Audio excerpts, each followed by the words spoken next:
from 4 to 5:30 p.m. for the real action. In the Kano State, they tried it. What happened? Even in Edo State, they tried it. Not what happened. What I would say is, Mr. President is full of strategy. You want to rubbish one of the governors? He does not believe that he must lose any battle. And you choose your fights now. On your favorite dial, Mainland 98.3 FM, The Situation Room.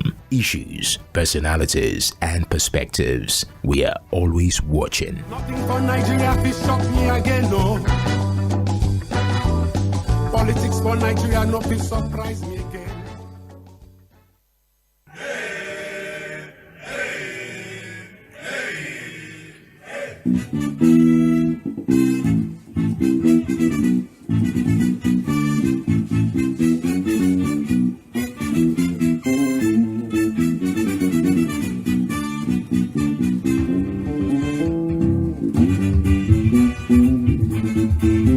A lovely evening to you. Welcome to the Situation Room on Mainland 98.3 FM, the sound of Lagos. This is the program that breaks down Nigeria's most pressing political development with clarity and impact. Today, we're going to be unpacking a very controversial, very serious conversation. And thankfully, across all the programs we've had before now, it has been the center of discourse, even from the morning show to midweek politics. And we're going to be continuing that conversation. Different conversations with different people sheds light on different aspects of a discourse, and this particular subject matter is one that you possibly cannot overflow because Nigerians are concerned, opposition is concerned, the future of democracy is on the table right now. The trust that we have in those who make the law is also in question at this moment. So is it really possible to overflog a discussion as sensitive, as close to the heart of the Nigerian electorate as this one? And you might have guessed what this conversation is all about. Although we do have two segments on the show for this evening, we're going to make it as brief as possible. The first one would be conversations around unpacking the Electoral Act 2026, the one that was recently passed by the National Assembly and signed into law by the President. This morning, the Guardian newspaper had put forward a report drawing our attention to a provision in that act that sort of limits the basis on which election can be contested. It's a question of eligibility. The fear is that so we're just simply focusing on how election is conducted and not the individuals, the credibility of the individuals that are representing us at the helm of affair. That particular provision says that it is only corrupt practices and breaches of the Electoral Act that is meaningful when it comes to election tribunal, and cases like falsification of age, falsification of certificates, perjury, amongst other things, which were very much provided for in the previous Electoral Act, is no longer grounds on which you can challenge the outcome of an election. And in fact, if you do so, you'll most likely pay a fine 5 to 10 million if you bring these issues to the table during the election tribunal. And if you're dissatisfied with the information or you want to contest it, you most likely would have to institute a fresh suit outside the election tribunal. And so the opposition says this is unfair.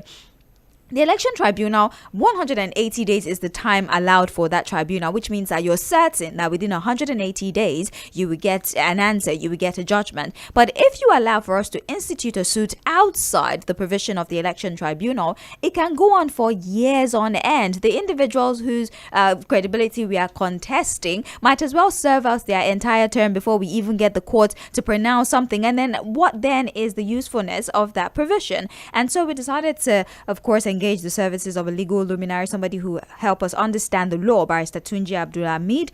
He is a legal practitioner, and so let him help us understand and break this down. This provision, what does it mean? Is there a contravention within this provision of the Electoral Act and the Constitution? And what do we do when provisions like this one overlap? Barrister Tunji Abdulhamid, good evening to you, sir. Happy new month. Thank you for joining us. Thank you for having me, Sage. Happy New Month. Happy New Month. Thank you so very much. So let's get into it, sir. In simple terms, Section 28 of the Electoral Act 2023 allowed petitions on a range of grounds. It permitted challenges based on age, falsification, forged certificate, under qualification clauses. And this new act seems to narrow the scope. It limits the grounds on which you can actually challenge these outcomes. So let's talk about it. The Constitution is focused on eligibility. The Electoral Act is saying age, falsification of certificates is irrelevant. How then do you reconcile these two provisions? I think there are different provisions. You see, Section 138 in the new electoral act, even though it's not been made public, it appears some people have the copy. As we are speaking now, you cannot lay your hand to an authentic copy of that law. I'm not aware that it's on sale already or it's even outside already. Upon signing by the president on the second day of his passage, I'm not sure they've been gazetted or even as we speak. So that I'm trying to lay that foundation to say that look, I have not read thoroughly the entire law, because sometimes law, when you have a particular provision in one section, there are some other sections that will make provision for that area that is not covered in that area, maybe something else, or reason why similar thing happened in that regard. So, but what I'm trying to say now is this: the only National Assembly are the one that can provide reasons why that decision was taken to remove that provision of qualification from the grant of election petition. But notwithstanding, the fact that it's not stated on that particular electoral act as a grant for petition, in my own belief, that unfortunately it may be one of the things that will cause disagreement in the future, that will create ambiguity between the dispute between the provision of the Constitution and the electoral act. But it's clear that one of the conflicts between electoral act made by the National Assembly and the Constitution of the Federal Republic of Nigeria, or any other law in that regard, that particular other law will be to an extent of its inconsistencies be null and void. So if what is in the electoral act now is that if an omission, not an inclusion, or not is not training the provision of the Constitution. So to me, what they are saying that now is that issue that has to do with qualification, we have to be pre-election matter, not election for tribunal to discuss. So probably because when we talk about issue of falsification, it has to do with crime, and crime has to go beyond. We have to prove beyond reasonable doubt. And election petition tribunal, as far as I'm concerned, is more or less a civil, even though you can take quasi one in that matter. You can. So if you want to prove a criminal allegation of falsification, things that are required to be done in criminal matter, you will not be. It's not something you can do simply by way of affidavit. Sometimes they will require to call you calling the evidence. Probably that is the thinking. Like I said, I don't know their thinking. It's not been explained. I didn't know why they say that. So probably they are looking at that. Look, if you put this one here, because crime, forgery, age falsification, they are in the realm of a criminal offense. And in criminal offense and civil offense, they have a different body. In civil offense, you only require to prove beyond you only require to prove on preponderance of evidence. In a criminal allegation, you have to prove beyond reasonable doubt. So, which is there will be criminal within civil. These are alleging forgery. So probably that is it. I'm just trying to think for them. Probably that is the reason why they say, okay, let this one be pre-election. If you have any allegation against forgery allegation against anyone, you make it a pre-election matter, or you make it a criminal act, or you choose a criminal procedure against that person. But it will be difficult as an individual. The criminal procedure most times are initiated by the state. So if that person has the eyes or the ears of the both in the state, they may not charge him to anywhere, and you may not be able to prosecute anything. You only write a petition, and then it will just die there. And if you're also going through the pre-election matter, what they are running for in the electoral tribunal will likely see happen in the civil matter. Probably because the electoral tribunal has its time limit. You can start in pre-election matter. You can do it for as long as you like. But that's what I'm thinking. That in criminal matter, if I pursue that one, the 90 day or 60 day or whatever will not be enough to prove allegation of crime in the midst of irregularities in the election or any other grant. I'm just trying to think of for them. Yeah. I'm not actually sure of what the reason behind it, but I'm thinking that may likely be the reason behind it.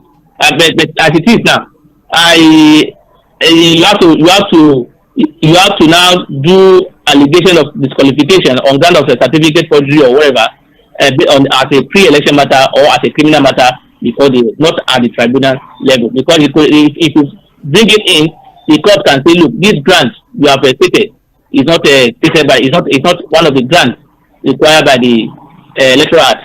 for you to challenge election petition. Right. That's what I think.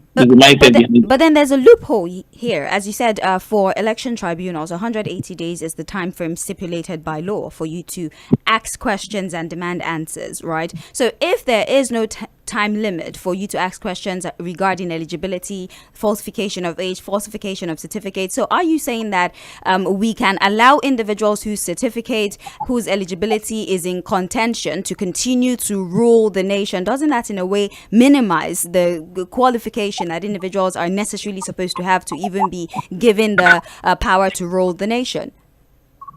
So it's worrisome. I must tell you it's a concern, because even the way the electoral act is today, it will be difficult for you to even challenge forgery, certificate forgery, or any allegation of non-qualification in electoral protection tribunal for you to succeed. Because by virtue of our law, the only person that can challenge your qualification in terms of or your life in a primary of another party that on the ground of that of qualification is that a person who contests with you at the primary. Are you getting my point? I'm with you. For you to challenge a candidate of another party in election tribunal, they will tell you you are a busybody, that you did not participate in the primary of the party, that you are from the PDP, for instance, challenging qualification of the candidate of APC. You know it happened that last election and tribunal. Right. You know the PDP challenged the qualification and of this current vice president, and the Supreme Court said, look, they are busybodies.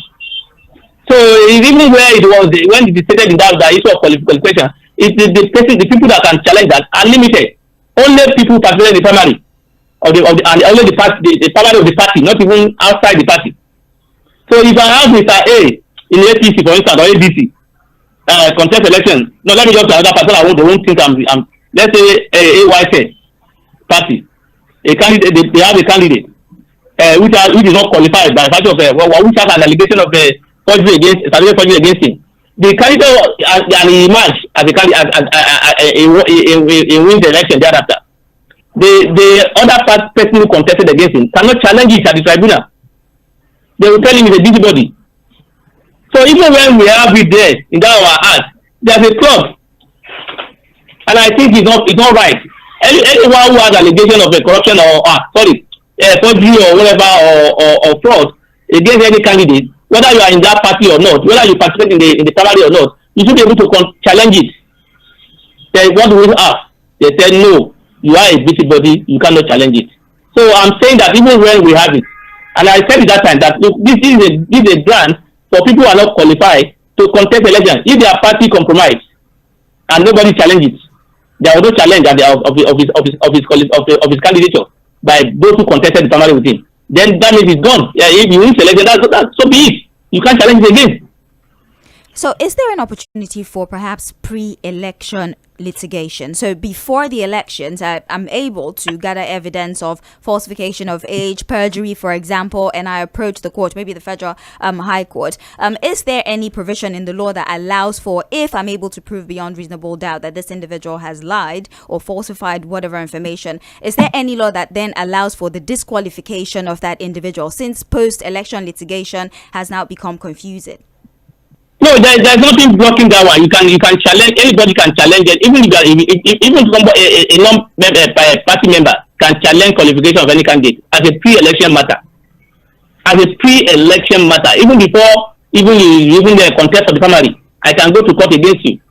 But the point is that unlike the election petition tribunal that has a time limit, this one has no time limit. For 4 years you can be there challenging that in court. Why is still governing? Or is still in office why has been elected as a governor or as a House of Assembly member or as president, you see be in court challenging his qualification, and at the end of the tenure you may not even finish that one because there is no time limit. That is the danger in that one. So there is no any clause against you going against anybody that is not qualified before the regular court. What they are saying is that at the tribunal, which is for the election petition, you cannot bring that one on. That's what they are saying now, which is for me is not good enough. So it's not good. For the way they do things now in this country is this: when they want to pass a law and we are all guilty, citizens, not only them, Where I won't blame us much. Sometimes this bill will not be made public. You will see it. They will tell you they organize a public hearing. Only few people will be in attendance. In other words, they selected people that will be given invitation. Or they want to do public hearing tomorrow in Abuja. They will do notice today. So those in Port Harcourt, those in Kwara, those in one village or another, who don't have a transport fare to go to Abuja, will not be able to attend and even make contribution, even if you have any observation or objection to any of the process there. So the way our manner will do things, they block some answers to questions. They know what they are doing. They will now bring up issues that everybody will now hold on to. You will now abandon other issues. If people will not look at other aspects of the law, that you recall in this one particular electoral, only one issue we are looking at. The e-transmission. That's the only thing we are looking at. There are so many other things. If you look, if you lay your hand on that act now, you will see so many other regularity or things that are conflicting with other things that needed to be that will create issue in the future. But because we don't pay attention to it, because we've been distracted, and sometimes deliberate, they know what they are doing. They just distract you, and then they will not look at tax bill. When tax bill was to be passed, there was no debate. People are not concerned about the majority of the clauses. They are only concerned about the Sᴏᴜ formula raised by the governors. The politician will be the one to raise agenda for us, and then we follow it. We will not on our own do our own work to be able to identify areas to discuss. That is the issue. So the way Amara they pass bill into law in Nigeria is in a way that it looks shady to an extent. They not too clean. They rush it sometimes. You can see the way Amara the president signed it. The bill was passed today. It's signed tomorrow. That means the president they don't even read it through. That means they have the confidence of those who brought it to them that look, this is what we want you to do, and this is what you have done. Therefore, I'm going to sign it without even looking at it. You can't tell me that bill was read through a night before it was signed. I don't want to believe that, because it was passed late in the evening of that day, and in the morning of second day, it's been signed. So that is the kind of thing we do here. We just do it anyhow. At the time I tell these people now leave office, these same people, that's why they will now be raising issue on those things.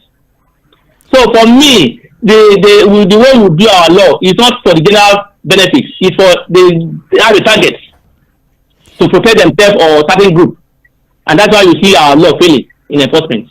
Barrister Tunji Abdulhamid, a lot of nominees for appointed positions and even candidates for elective positions. One constant thing has always been controversy around their academic qualification, around their age, because ideally before there was age limit for individuals that can contest certain positions. I think 40 years old for presidency, 35 for governorship and all that. So there's always been this controversy around age and academic qualification. For a consistent situation that has been a point of ambiguity, shouldn't this be the primary concern? Shouldn't we even create laws that allow for more contestation rather than removing it from being contested during the election tribunal? I tell you it's a concern, and I think what we should be doing as a citizen, that we always hide under the law. I say you are presumed innocent on the contrary is proved. Right. Even if you are charged to court, you are facing criminal allegation of forgery or other allegations, they will tell you can still contest in as much as you have not been convicted. We are in this country where somebody is in custody or in prison, and he contested an election and he won. We are in this country. Senator Yᴏᴜᴛᴜ he contested election as the deputy governor while he was in custody, while he is in custody in detention, and he won. So that's the kind of thing we do in our country. So I think once you are alleged and the matter is in court, you have been charged to court, or there's a case pending against you in court challenging your qualification, go and resolve that one first. When you resolve, you come back. But unfortunately again, the problem I have that some people will use that one as a gimmick, whether they have a good allegation or not, they will go to court against you, so that you will be disqualified, or so that you will not be allowed to contest. That we are not sincere with ourselves. We do things just we play politics with everything. You will see so many. If we allow that as well, I'm telling you the two sides. If you allow a situation whereby once the matter is in court, you say since you have been charged to court for this, or a case has been filed against you, a civil case has been filed against you, challenging your qualification or challenging your age or whatever, you cannot contest. You will see so many cases against candidates or aspirants in court that is not even genuine. They just file it, knowing that look, you will be disqualified. So we are not sincere with ourselves in our country. We always play politics every day. We play game, and they call it strategy sometimes. People even hail it. They say it's strategy. They know how to play the game. They know what to do to get other people derailed. So for me, as long as it's not good for us to have people who are not qualified, who have issue against their qualifications or hanging on their neck, contest election and win election and become our leader. How would that kind of person fight that similar allegation when he's in power? What background will he have to be talking about somebody forging a document when he himself is having that allegation hanging on his neck? Then in our country, it's nothing. Once you are in office, all allegations against you is suspended. Even our security agencies, sometimes they do things that you see them as being biased. I will not. Because it's not a secret affair. It's not. The current Senate president. Why campaigning to become Senate? EFCC were looking for him on allegation of corruption. Did you hear them say anything after he become a Senate president? And he doesn't have immunity. So I will say it's because he has immunity. That's why they are not calling him again. He doesn't have. If tomorrow he has an issue with a person that has the authority over them, then you see them pursuing him now. Say he has a corruption case 10 years ago. Look at Rᴏᴏ today now. They are now pursuing a corruption case against him that has been on ground 4 or 3 years ago or 5 years ago that they didn't do anything about it. So if we are not sincere with our system, we play politics with it, and that's how you see all these things happening. If you have a system that's working and we have a judiciary that will also stand its ground, we will not be here. There are some forgery allegations that can be resolved by documents. That can, if for example I have a document that is called a NYC certificate, and that certificate is sent to the NYC confirmed that this certificate is not our own, automatically you can be saying you have forged document. You don't need further proof. More than that letter from the NYC to establish that case. Then they will tell you in our system you have to see give evidence, the bodies on your leg to establish that. Most times even the NYC that we're talking about will not be ready to give letter to confirm that allegation is not genuine or is genuine. So we have a system that is working, and that's why you see all these. These are electoral acts. We will be changing it every year, and as long as we are changing it, the more we change, the more we see error, because we are not changing it for the purpose of progress or development. We are changing it based on people who are changing it or who are in charge of amending this law are doing so, putting their own personal interest at the back of their heart. So whenever they are working on it, they will be working on their own personal interest. Look at areas that will affect them, and then they will now want to change it to areas that will make it ambiguous or that will not even exist at all. Like this one, they remove now. The qualification on ground of should not be part of a grant. What does he do if you put it there? What is he going to remove? Well, will you not add more to the quality of the person coming on board? So maybe to say that look, it's been properly screened. Even the court screened him by way of a challenge that have been made before the court. That they want us to go through the normal court process that they know may take years for you to get results. That you can even be frustrated that you have even abandoned the case, and the person will be in office for 8 years. You will still be battling with the case. It's unfortunate. All right, thank you, Barrister Tūnjí Abdulhamid. We appreciate you for your time. We're going to have to round off the conversation right now. We'll take a break so we can segue to the next segment of this discourse. We're going to be talking about Anambra State and Charles Soludo, his decision to pay pro rata, and also the demolition exercise at the Onitsha market. I'm Sage Babalola. Thank you, Barrister Tūnjí Abdulhamid, for your time. As more developments come up with this Electoral Act adjustment, we would definitely still require your expertise on the subject matter. Thank you so much. Thank you for having me. It's my pleasure to be with you. Yes, Thank have you. a great evening. Thank you. Thank you. All right. Well, let's take that break so that we're able to move properly to the next segment of the discourse. Don't go anywhere. Situation Room continues on Mainland 98.3 FM.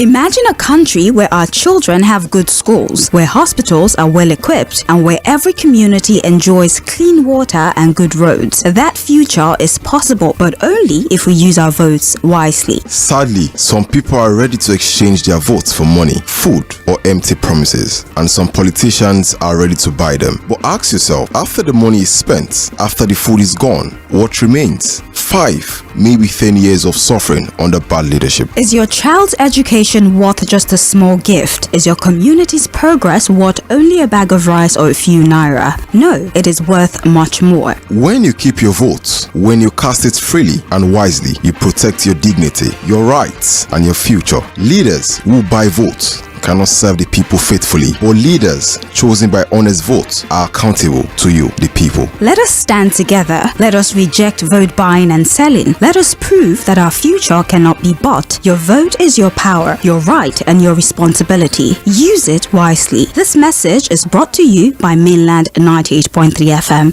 When they win your vote, just to win your vote, your vote. Just to win your vote.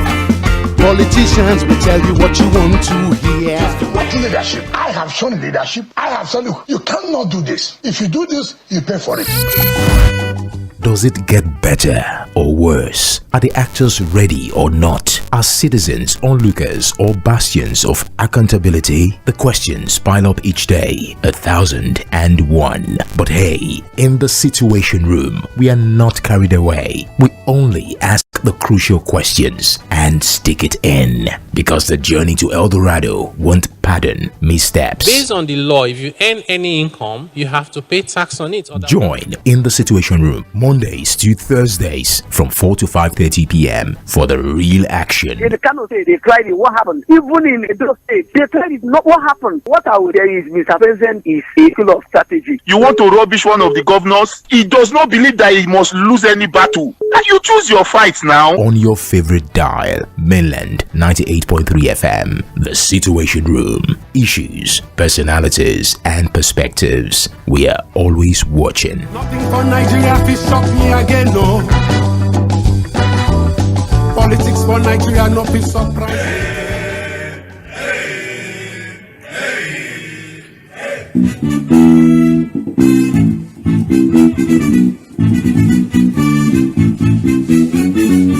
Welcome back. Thank you for staying with us. I did say that we would be moving to the next segment of conversations. However, let's just take a break to talk very briefly with guests that we have in the studio here. I believe they were here yesterday, and so this is more or less a continuation of a discussion that has started yesterday in the studio. We have Tēmítọ́pẹ́, Yetunde, and Deborah, and they'll be talking to us about the Smart Wealth Conference and all the many benefits that it has to offer. Good evening. Thank you for being here.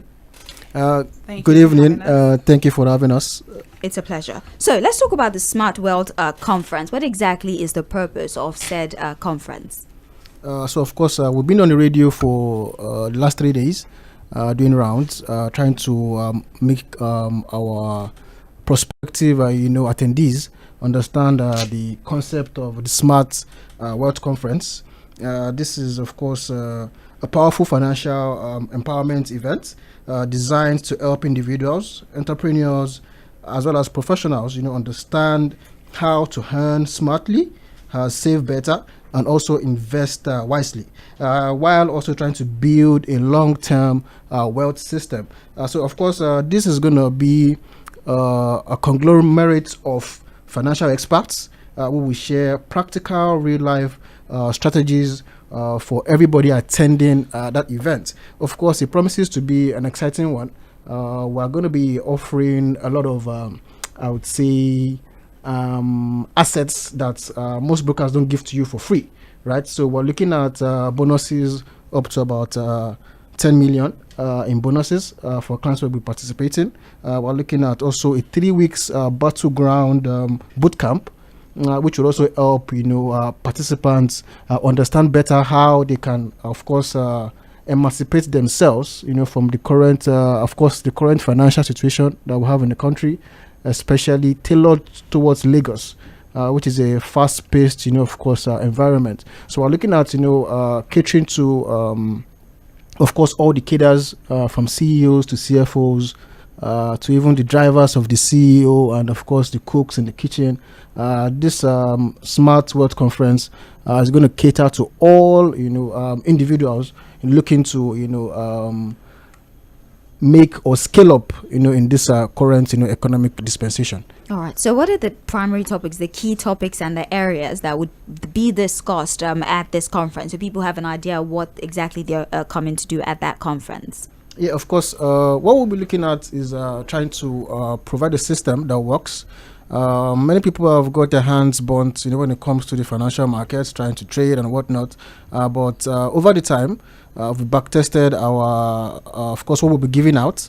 The Smart World Conference. So smart in the sense that we're going to be employing AI-driven technologies to help, of course, to analyze and look at and forecast, the financial markets. I always give this instance, just to give it some context.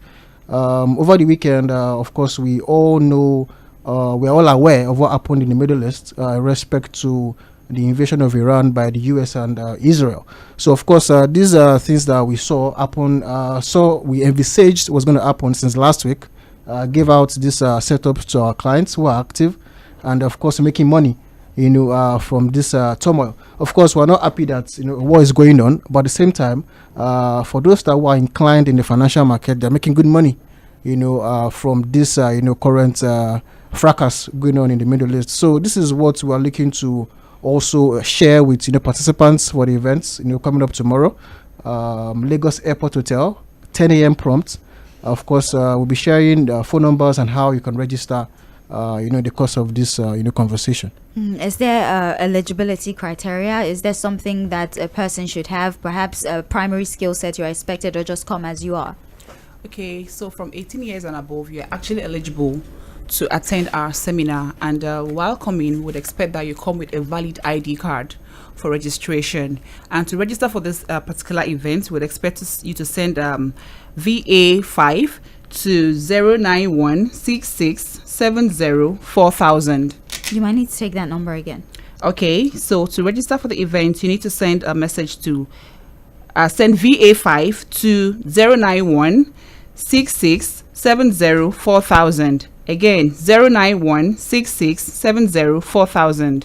All right, so we're still speaking about benefits. He has been able to give us something of an insight into the benefits, but you're focusing on Lagos. Is there a reason it's Lagos? Are there expansion plans? And as we said, what are the primary benefits for the attendees? Yeah, of course, this is our first event for the quarter of the year, January, February, March. Of course, people must have had like a new resolution, what they want to do in terms of their finances. So, of course, you are looking to gain a lot of insights into the financial markets, which is one. Of course, what we're also looking out for is making sure that whoever is participating to a reasonable amount, of course, understands dynamics of how the financial market works. And if I would say, mostly, if we look at Lagos as it is and the way it is structured, most people don't have the time. Everybody's in traffic. So this system we're building would help you, of course, spend less time behind your computer or your smartphones, while you have this, AI-driven indicators or softwares that will help you analyze the market. So the goal is to stay ahead of the markets and not chase the market, basically. So these are the things that we're looking to offer to participants for tomorrow's event, which promises to be exciting and interesting. If you can give the address as well as the time for the attendees. Okay, so the venue is at Lagos Airport Hotel in Ikeja, and the time is 10 a.m. And of course, to register, you have to send a message to 09166704000, VA5 to 09166704000. All right. So, is there a cost to this particular event? Are people expected to pay an amount of money? No, there is no. We can barely hear you. Okay. No, you need to come closer to the mic. All right. It's a zero fee event. You necessarily don't need to pay a dime. All you need to come with is your phone, your smartphone. Come with a mind to learn, and also have data in your phone. I'll just drop a few words for Lagosians. According to the popular book Think and Grow Rich, the starting point of every reasonable achievement is in life is desire. What's your desire? Many people write financial goals for the year. Have you achieved them? This is almost the first quarter of the year. If you want to achieve it, come for this event. At this event, we'll show you how to diversify your income, how to actualize access to the global financial market, which my colleague spoke about. Another thing, some persons, we've been victims of scam, fraudulent platforms. We will guide you on the right investments to do. So it's not just a mere normal event that you know. It's something that will really be worth your while. So the event is completely free. Technically free. All right. So after this particular seminar, is this a one-off thing? Is there still some sort of mentorship, a follow-up for people who attend the seminar? Because it's impossible to learn something as complex as that in one day. Yeah, definitely. We're looking to have a battleground boot camp after tomorrow's session. For those clients who will be keen into what we're going to be giving out, we have a 3 weeks battleground session, which is going to be a conglomerate of like minds. People who understand the financial markets, and of course also networking, because at this age and time you have to be able to put your cards on the table, right? And network, meet like minds, people who are invested in the financial markets, because I will tell you for a fact, this is the only business that can double your income overnight. At the same time, it could also be otherwise, right? So if you get the proper knowledge, proper understanding of these markets, I think the sky is the limit, for anybody who is participating in the event. And of course, like I said, we have a 3 weeks battleground boot camp, which would involve professionals who've been in the business for over a decade, sharing their experiences over time, and this would also make you grounded properly.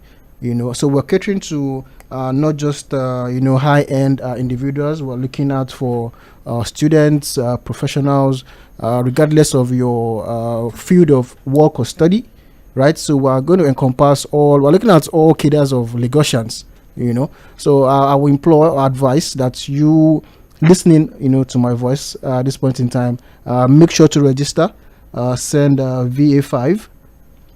Yeah, VA5 to 09166704000.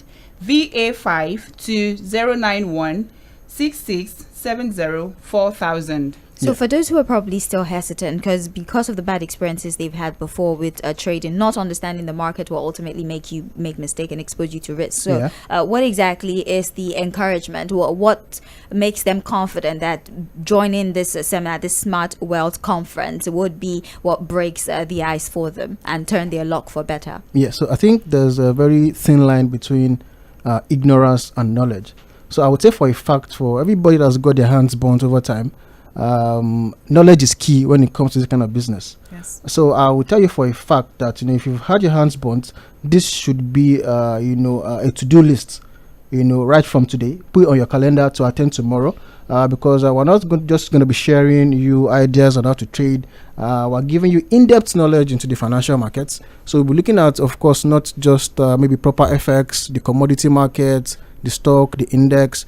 Of course, I think in recent times, focus has been mostly on FX and the commodity markets. So we're looking to give you an in-depth knowledge. That's why I said after tomorrow's session, we're looking at the 3 weeks long boot camp, for whoever is, going to key in to what Vantage Market is offering at this point in time. All right. Well, I would like the details of said seminar again, the address, the date, the time, and also what registration would be like. Also, would there be physical registration for those who perhaps did not send messages? Is there any opportunity for people to register at the venue? So it's very important that clients or whoever is going to come would send this VA5 to the numbers called out. Your registration is your pass to the event. So it's important that you have your account registered before 10 a.m. To give you access to the event. All right, please, the details. Yes, so the event for the venue is happening at Lagos Airport Hotel in Ikeja, 10 a.m. And to register, send VA5 to 09166704000. VA5 to 09166704000. Rᴏᴜᴜ98.3ꜰᴍ. All right. Well, we're going to be rounding off this particular conversation, right? And I'd just like for you to perhaps help us finish this particular conversation, right? So, fear is very difficult to overcome. Fear, especially when it comes to the financial market. Are you promising no risk, or what you're promising is helping them to manage the consequences of risks, even if they face any? Okay, that's a very good question. I would be very practical. Mentorship is one of the shortcuts to success. When you have a mentor that prevents you from the mistakes they made. Here at Vantage Markets, one of the things we give to our clients is rigorous, very detailed mentorship. We teach you risk management. The kind of risk here we're talking about is moderate risk, average risk. Now, there are different risk tolerance levels. So you look at your risk tolerance and then we gauge you where you can fit in. Yeah, so that fear will be taken off. So risk management, and the professionals we have here, like my colleague rightly said, will take you by the hand until you become a pro yourself. So that fear should be taken away. But the truth is, the kind of risk involved is moderate risk. There is actually even a very low risk, so according to your risk tolerance. Yeah. All right. So, as you said, all you need is to come as you are. Maybe just basic understanding of the financial market, your smartphone, obviously internet access. How long is this seminar for? 2 hours long. 2 hours long. Yeah. Okay. And there's plan for more seminars. I know I asked. Yeah, before. of course. This is just a start off for the first quarter of the year. So subsequently, we're going to have in this kind of sessions, every quarter. And then, of course, the boot camps as well would also help whoever is keen into this to also scale up in terms of what they need to know.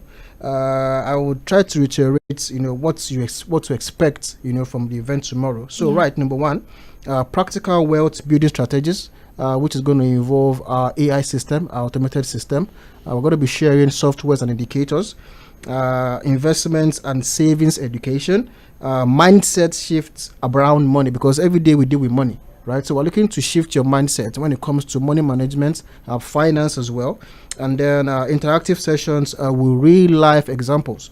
Of course, like I said, networking with like-minded individuals who are looking to also, scale up in the financial markets. All right. Well, just once again, so people can register that information. Are there phone numbers that they can call if they have questions, if they want to make inquiries, and then run us through the registration process, the address, and then we call it a wrap?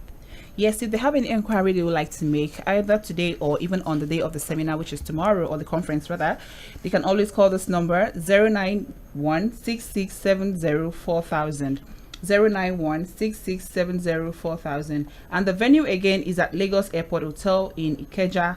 The time is 10 a.m. and the registration is VA5209166704,000. Come one, come all. The number, it's very important that you say it rather slowly, because even I couldn't log it. Okay, so the venue is at Lagos Airport Hotel in Ikeja. Then the time is 10 a.m. and to register, send VA5 to 09166704000. Again, VA5 to 09166704000. All right. Well, thank you very much. Any final words before we leave? Yes, so please. According to Warren Buffett, he said if you don't find a way to make money whilst you sleep, you will work until you die. Now, one of the ways to prevent that is for you to come for this event so that you discover ways to spread your income. So those of you who think you don't have the time for the acquisition of the trading skills, you can actually let your money work for you. So there is something in for everybody. All right. Yeah, so just to add up to what she said, benefits, of course.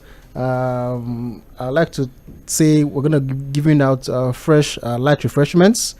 I think that would also get some people to sign up, of course.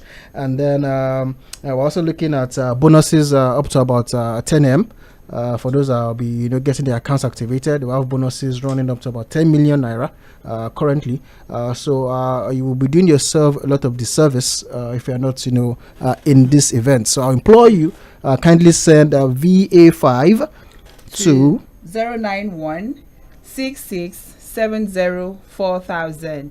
09166704000. All right. Well, thank you very much. We did have here in the studio with us Tɣᴇ Sᴛᴜᴏ and Deborah talking to us about the Smart World Conference happening tomorrow at 10 a.m. So register via the numbers that have been provided and call the numbers provided if you have questions. Thank you for your time. I will appreciate you. All right. Let's take a break so we get back to the discuss. It's still the Situation Room on Mainland 98.3 FM, the sound of Lagos. My name is Sage Babalola. We spoke to Barrister Tunji Abdulhamid about the provisions or the adjustments to the Electoral Act 2026 that limits grounds for contesting the outcome of election. It's only the only reason or the only opportunities you have is corrupt practices, right? And also a breach of the constitutional, of the Electoral Act, I beg your pardon, as opposed to being able to contest eligibility in terms of certificate, in terms of academic qualification, in terms of age. Barrister Tunji Abdulhamid seems to be of the opinion that maybe this provision was put in place, right? Because falsification is a criminal matter and election tribunal issues are mostly civil. And so maybe they're trying to separate these two scope of the law so that everything is not mumbled up. Let's see if you agree with this perspective. But before I start taking phone calls, let's take a break. Bring on Mazi Chinedu Mobioha. Let's move away, right, from election conversations and talk about what's going on to the people in Anambra State. Governor Charles Soludo, right, had said that he wanted to modernize the Onitsha market, and the traders had approached the court. The court had given an order, right, to suspend the demolition, but we saw in the papers this morning that there has been demolitions, but they're tagging these demolitions the demolitions of illegal structures in the market, and they're not necessarily tampering with the market. So in one way or the other, they're not disregarding the provisions of the court. Another loophole that the subnational in that state have been able to exploit. So let's take a break, bring on Mazi Chinedu Mobioha, and ultimately open the phone lines. Don't go anywhere. What leadership? I have shown leadership. I have said, look, you cannot do this. If you do this, you pay for it. Does it get better or worse? Are the actors ready or not? Are citizens onlookers or bastions of accountability? The questions pile up each day, 1,001. But hey, in the Situation Room, we are not carried away. We only ask the crucial questions and stick it in. Because the journey to El Dorado won't pardon missteps. Based on the law, if you earn any income, you have to pay tax on it. Join in the Situation Room Mondays to Thursdays from 4 to 5:30 p.m. for the real action. In the Kano State, they cried what happened. Even in Edo State, they cried not what happened. What I would say is Mr. President is a full of strategy. You want to rubbish one of the governors? He does not believe that he must lose any battle. And you choose your fights now. On your favorite dial, Mainland 98.3 FM, the Situation Room. Issues, personalities, and perspectives. We are always watching. Nothing for Nigeria, fi shock me again, no.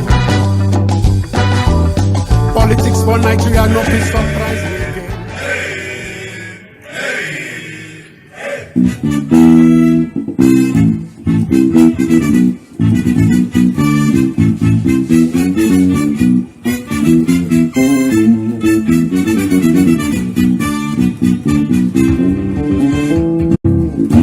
And we're back. Now, as much as we're talking about some sort of, well, should I say, resistance to certain provisions in the Electoral Act, things are also happening beyond Lagos State, and there are real-life situations that are affecting people in different parts of Nigeria. And we're taking our mind now to Anambra State. Our attention to developments in Onitsha, where there's been demolition of illegal structures, or at least that's what the report says. But we have traders who are saying that this is an interference with our livelihood. This is all we know. And if you are demolishing the structures and tagging them illegal structures, what exactly, or where's the line? What are the criteria you use to justify the structures that are legal and the structures that are illegal? But the governor says that Onitsha market is a shadow of itself. It looks terrible. We need to modernize it. We need to progress, and demolition is a necessary part of that progression. But the traders are scared that if you go and modernize this market, would we be able to afford it? Because we've seen instances where markets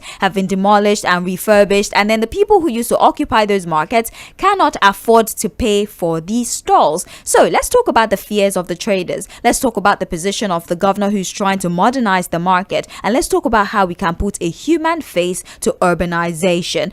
Mazi Chinedu Mobioha is our guest for this segment of the show, and we're bringing him on board right about now. Good evening, sir. Happy new month. A pleasure to have you as always. Yeah, good evening, Sage. My pleasure once again. Thank you for having me. Yes, thank you. So, as I've said, let's get into it because of our time. The governor's perspective is, let us urbanize this market. And as you know, if you're going to rebuild something, you have to demolish the old structures. Now, they're saying they're demolishing illegal structures because the traders had approached the court earlier asking for a stay, that the governor should not be allowed to demolish that property. But the governor says, well, I'm demolishing illegal structures. I'm not exactly going into the market and demolishing stalls. And then the traders on the other hand are saying that yes, urbanization is great, but there are chances that when you demolish and urbanize, we will not be able to afford it anymore. And there's some who are even saying the recent so-called demolition of these illegal structures, that some of their stores were affected, some people still had their goods in the stores. And just like the question I asked earlier, how can we put a human face to this urbanization plan of Governor Charles Soludo? Yeah, thank you once again, Sage. I think I listened to your guest, Barrister Abraham. Yes. Yes, and he has been a good friend. He talked about the forgery and the court position. And I begin to ask myself, remember I mentioned the issue of Enugu State Governor with the issue of forging my certificate in the morning when I called him. Now, on the issue of the Anambra illegal structures allegedly said by the governor. You see, I think the governor is copying a leaf from what is happening in Lagos. We talk about human first. Our government in place now, do they have human first? Do they consider the plight of the masses that voted them? You remember some time ago, I think early January this year, I was on your show, and the same question came. The governor came out to say that he has to shut down the shops, the market, because they refused to open on Mondays because of sit at home. And the people say, we didn't refuse. We are afraid of our lives. And now, when it eventually reopened after 1 week, the traders complained that by the time they came back, about 10,000 shops have been marked for demolition. 10,000 shops were marked before they resumed. I also listened to the Commissioner for Information, one of the radio stations here, monitored from Anambra, and he boasted that the government will go ahead and demolish the shop and recover the land, and the land belongs to the government. The question is this, and I read the link, and the government said they've given 14 days. Is 14 days enough for the traders to relocate? Where would they be relocated to? Another question is this. Even there's nothing wrong in the erecting modern markets, just like what is happening in area market. But the government of as I said, did not shut down or did not demolish so many structures as to make the traders stranded. But the issue is this. Where do we take this impunity? And I read somewhere that there were some court injunctions restraining the governor from going ahead. But the governor refused. And that is the area we are going to look into.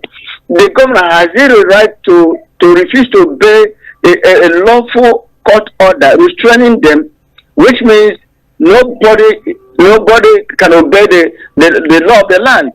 It has been happening. It happened here in Lagos. When some illegal, they call it illegal structures were demolished at Mokoko, and again the trade fair, when the government is just like killing a dog to hanging a dog, giving a dog a bad name to hang it. That's what the government is all about. Now, what is Soludo going to do? Like I said, when you stand up, you cannot see Abba. But when you bend down, you'll be able to listen to the footsteps of the ants and see Abba. There has been planned for those stuff to be demolished by the government. Soludo even posted that if they didn't open it within that 1 week, he will close it again. for the next one, and they will come and take over the market and pull it down. And that is what is happening. Now, in Lagos here, when Morocco was demolished, and they promised them heaven and earth, the heaven and earth have then been restored to the owners. Even at the market here, when it was the traders were asked to vacate that place and it was demolished, up to now, have they been relocated? What about other places in Lagos? So it's a impunity all over. The government of Anambra State did not tell us the truth, because initially the government boasted that they will pull down the structures and they rebuild it, which is fine. But then 14 days, a renewal of 14 days, make it 28 days. Was it enough for these traders that have been there for centuries? I agree that if you go to Onitsha, it's an eyesore. But they needed time to arrange themselves, and the government should have been able to relocate them to another place for a time being. Did they do that? It's a $1 million question. So to me, it's impunity all over, and he has taken the court for granted. Nothing will happen. It has been happening in other states. Not only Lagos, not only Anambra. Lagos do it, and other places do it, and they go scot-free because our courts are not the same court that disobeyed, the same court they will run to procure another injunction against any person. Assuming that it is the trader that it is the government that procured the injunction, the government will do everything humanly possible to frustrate, even send out the security apparatus to tear gas them. But it is now for the state government to obey the injunction, to obey the rule of the court or the order of the court. They say no. Where are we moving forward? Now, aside from this demolition exercise that has happened, that they say is being done to just illegal structures, civil servants in the state have also complained. The Punch newspaper told us this morning that their salaries were cut. Remember, the governor had told them that if you do not come to work on Monday during the sit at home, if you continue to observe it, you will be paid pro rata, meaning that the Mondays that you did not come to work, your salary will be deducted. And truthfully, their salaries were deducted. In fact, the report tells us that there's some civil servants who got as low as 3,500 naira alert. That this individual, who did not give us their identity, according to the Punch, says that typically they earn about 80,000, but because they had observed some Mondays, they had observed the sit at home, they saw 3,500 naira. Some got as little as 10,000 naira, amongst other things. Some said as much as 50,000 was deducted from their salary because they had observed the Monday sit at home after the governor had told them to jettison it. And once again, they're saying, why are you ignoring why we decided to stay home? Some say we were scared for our lives. So would you rather have us risk our safety just because you have made a proclamation without putting provisions in place to ensure that we would be safe? Some say that this measure is too aggressive, and there are others who argue that maybe he should have done this sooner to make the people, disregard that sit at home. And we can see how people have now whipped in line after he took these aggressive measures. Yeah, I have decided to pick one word you said now: aggressive. Aggressive. When we talk about aggressiveness, bitterness, wickedness, I'm not supporting the lawlessness of the civil servants who actually allegedly disobeyed the governor's order. But do they listen to them? Do they take into consideration their reason? You say, we are not flouting your order, Mr. Governor. We are after our lives that are online. We are not sure that our securities will be guaranteed. Not only civil servants' salaries were deducted, there were some private schools that were closed down. When the governor, Professor Tᴏᴇ Mσκολɪᴏ, visited such schools and discovered that, not that the schools were shut, discovered that the schools were open, there were no students. He shut them down. And the proprietors said, Oga, we are here. We can't go to their houses to bring their kids to school. That's the issue. Now you are deducting this the civil servants. How much is it, sir? 3,000, 10,000 as take-home pay. What are the criteria? With what percentage do you judge? 1 day, if you divide the total package in a month, divide it by 30 days or 26 days, 24, 22 days, does that justify or does that translate that at the end of it, that civil servant will go with 10,000 naira? The person that is earning as much as 80,000, 100,000 naira, is that justifiable? Is that no wickedness? I said it before. Look, said the moment you got me informed that I will be on air today, I made some inquiries. Do you know that up to tomorrow, up to yesterday, being Monday, day first today, being Monday, do you know that there were no transport company that flight from Lagos to Southeast? Go and verify. I was on air in one of your radio stations last week. Somebody called in and said Mazi is correct that he stays at ᴏᴜᴜ. He said that all the buses were packed, no movement, not loaded to Odisha, not loaded to Aba. So what we are saying here, the governor, the people are saying we are not flouting your order, but to consider our own security, our own life. Life has no duplicate. That a lot of lawlessness, nobody will question him. You can go ahead. And again, people are saying, why didn't you take this order when you were before you came on second tenure? Why didn't you do that? Why didn't you do that? And I want to rest assured, if you had done that, honestly, people I know them. It would, of course, maybe the governors, after all, they accused me of being voted by him before the election. We all had it when he promised some local government to exert how many millions if they vote for this. So what we're talking is impunity, wickedness, and the extreme high-handedness. You can't achieve this thing by mere fighting. It involves special dialogue with these people. You are not asking these people, go home, what will 3,000, 10,000, 20 do for a family in a month?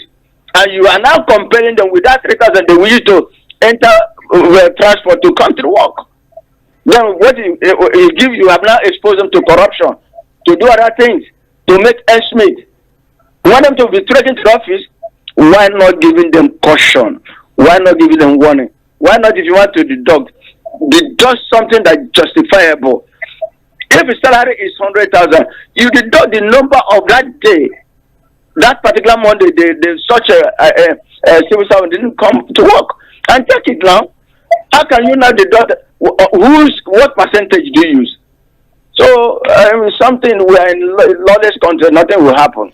Mazi, we need to round off this conversation, unfortunately, because we have another commercial in like 10 minutes. But to round it off, there are also fears of continuity, right? So, as you said, this is his second term, right? I don't believe that he has intention to come back. People say there's usually no continuity. Now, if he has started with the demolition, so to speak, what is the guarantee that you'd be able to finish it, right? And also, what is the guarantee that whoever comes after you would continue that project, which means that you would leave us with a market that is half demolished and there's no progress? So what guarantees do we have that we would be considered by whoever next is going to take over the staff of control from you when you eventually leave government? Talk to us about that fear of the people of continuity and how this situation should be managed.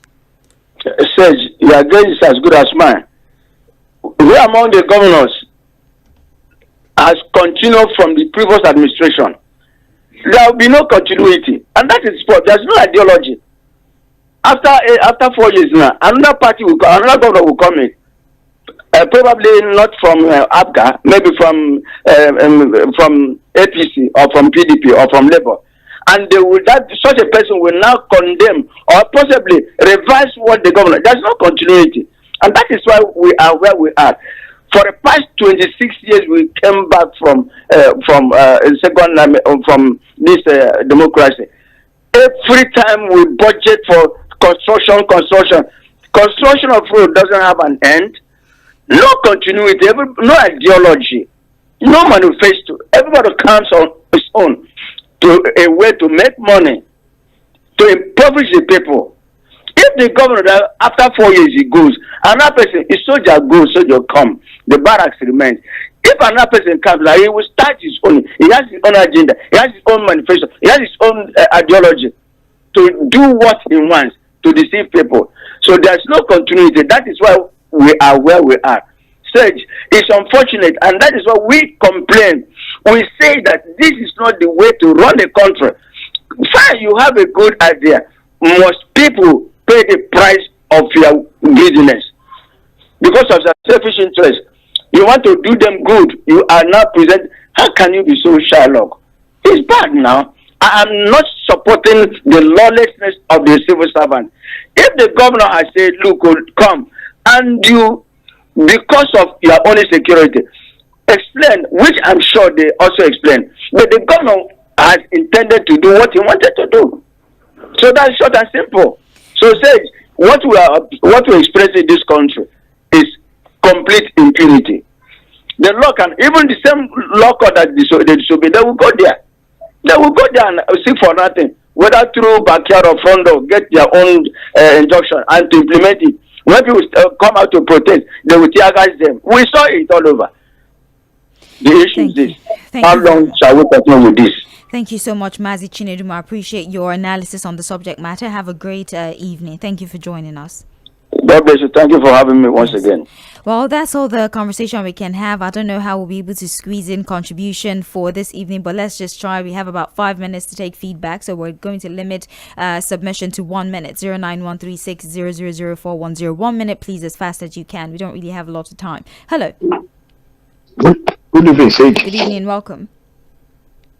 My name is Robert from Apapa, Sage. Yes. As we speak now, the 1999 Constitution is giving us a day because we believe that there are some lacuna in it.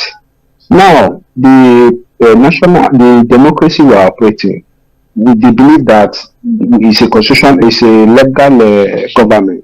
These who are saddled with the responsibility to give us good laws. I don't know. Look at the electoral, the tax law. There is problem there. This electoral act, they also say, look at what your guest explained. We're going to, which means in future they'll go to amend. Are they taking us back or we are moving forward? In fact, I'm just, thank you, my sister. Don't let me waste your time.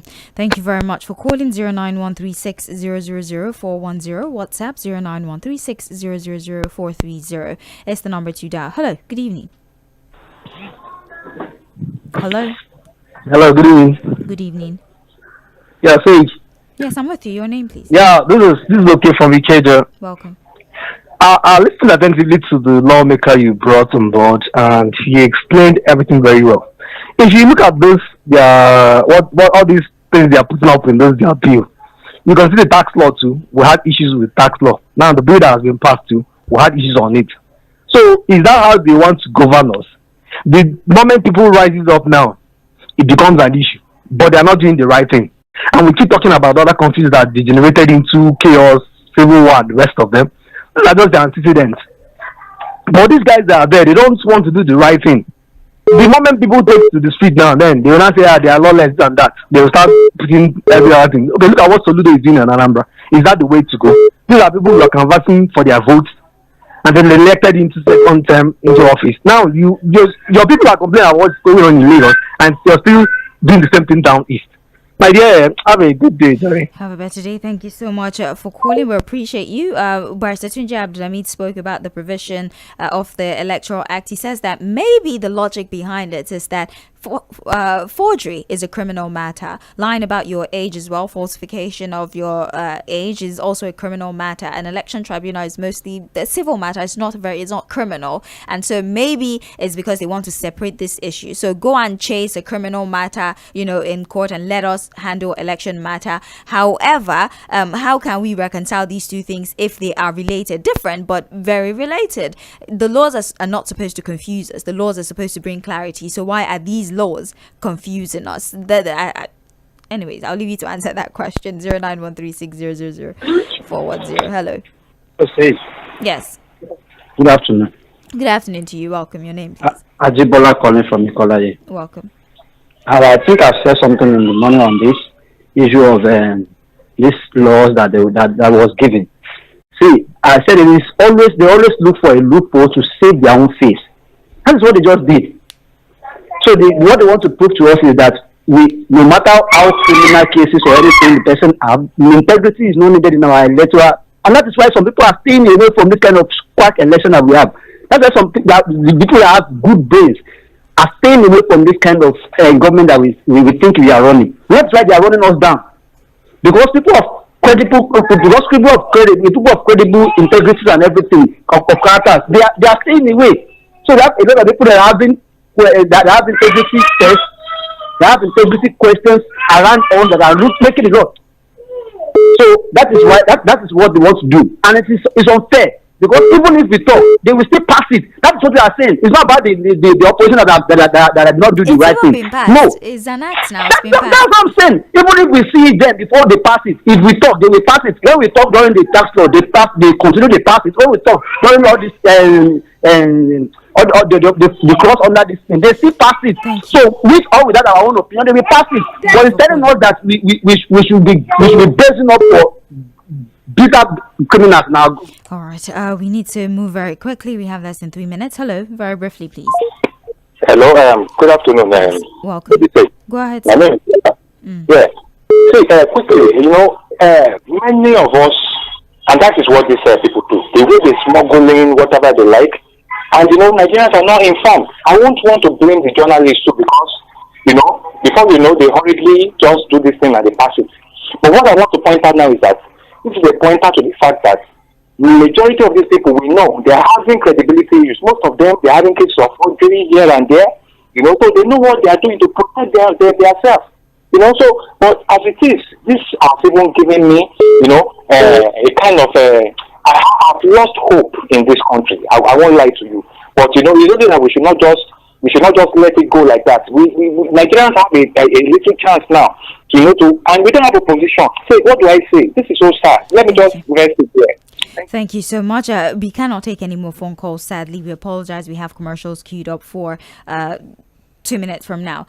Messages. Good evening, Sage. Good evening to the guests. Like I said, during midweek politics, Nigeria is drifting into a state of corruption and immorality, and it has become brand new law. You can see how he has been busy covering himself. For the fact that the Tinubu government could make levity of such a serious matter as forgery in the newly signed Electoral Act tells that in no distant time we will start to legalize some of these anomalies. It's obvious Nigerians have a completely should I say incompetent National Assembly, because when you outlive your usefulness, you become useless. At this point, what we need is divine intervention. Mr. Strategist has planted moles in political parties. Opposition cannot oppose these shenanigans. James from Agbado. We have good evening, Sage. When Lagos State government demolished illegal structures at Trade Fair Complex, some Igbo people called it marginalization, claiming the governor is pushing Igbos out of Lagos. The news spread everywhere. We tried to correct the narrative, but they called us saboteur. Yesterday, Governor Soludo woke up in the middle of the night and demolished shops and warehouses in Onitsha main market, but nobody called it marginalization. It didn't get similar attention. As an Igbo guy living in the southeast, sometimes our people